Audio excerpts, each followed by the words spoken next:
Pemerintah Kota Palembang berharap pelaksanaan Idul Adha lebih baik dan tertata dibandingkan dengan tahun-tahun sebelumnya. Selain menyiapkan tenaga pemotong yang bersertifikat, Pemkot telah menunjuk tim kesehatan untuk memeriksa kondisi hewan kurban. Sekretaris Daerah Kota Palembang Ratu Dewa menginginkan pelaksanaan penyembelihan hewan kurban ramah lingkungan. Karena itu panitia kurban diminta untuk tidak menggunakan plastik untuk membagikan hasil pemotongan daging kurban. Dikarenakan berdampak buruk bagi lingkungan dan diharapkan masyarakat dapat membawa sendiri wadah pengambilan hewan kurban. Menciptakan potensi kerumunan. Jadi orang-orang yang terkait terhadap hewan penyembelihan itu dibatasi.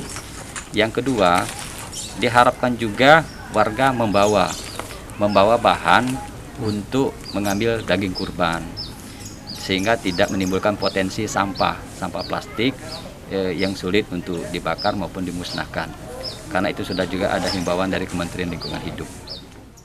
Selain itu, Ratu Dewa menghimbau kepada panitia hewan kurban untuk tetap mematuhi protokol kesehatan dengan tidak menciptakan kerumunan saat pembagian daging hewan kurban. Abidin Riwanto, PAL TV.